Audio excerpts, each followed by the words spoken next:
Parnassianism. It's not a very elaborate school or movement, but it's a movement by French poets, and it was in the late 19th century. And they tried to stick to the strictness of form.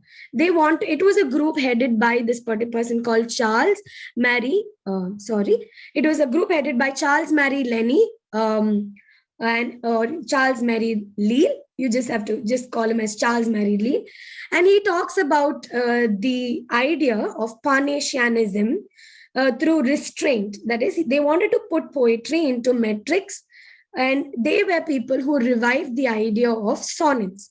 They wanted structure and ideas. They wanted technical perfection. They want precise description when it comes to art. So these people, they gave significance to restraint, that is metric, objectivity, no subjective and personal ideas related in literature, technical perfection, and they also wanted precise description, nothing much elaborate. They just wanted, to be on point.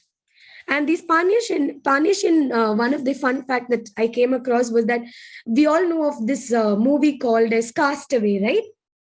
Which was starred by Tom Hanks, is actually based of the character of Enoch Arden, who was a Parnassian. He was a famous Parnassian French poet. And it was derived, this particular name, Parnassianism, was derived from the anthology of a group of poets. They came together and they published published an anthology called the La Parnasse Contemporary. That is a contemporary Parnassian writers.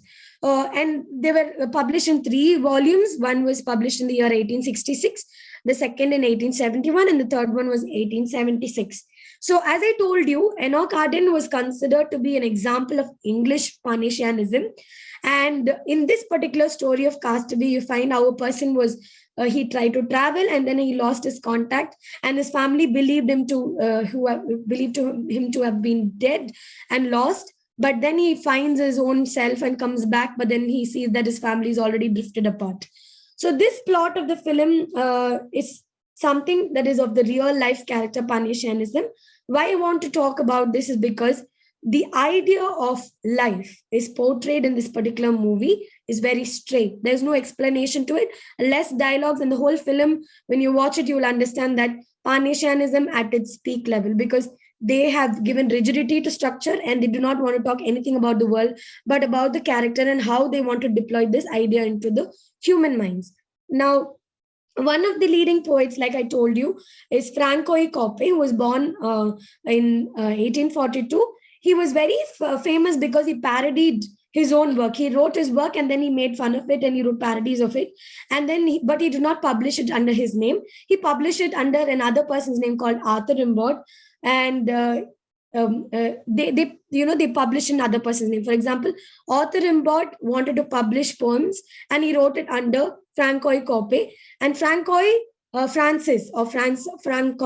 he tried to publish a lot of parodies in his own work. So these Parnassians were a small group of poets, and they wanted to stick to writing sonnets and 14 structured poems.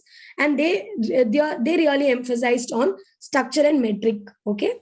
And we find that they did a lot of experimentation with meters and verse forms, and they started to revive a lot of Greek works, and they started bringing a lot of mythological works, epics, and notably from India and ancient Greece. So they took all these epics and sagas and mythological stories, and they tried to bring the same idea in the late 20th century, or the late 19th to 20th century time. And in the first slide, you will find you can find a mountain. It's more like a mountain range. It is because I wanted to bring this picture here because this particular group of people, they got this name Parnassian from the Mount Parnassus. It is considered to be a mountain where knowledgeable people like Sophocles and Dionysius, they delivered lectures. So they wanted to revive the sonnets and realism and drama during this particular age. And that's the reason why Parnassians named themselves into that particular group.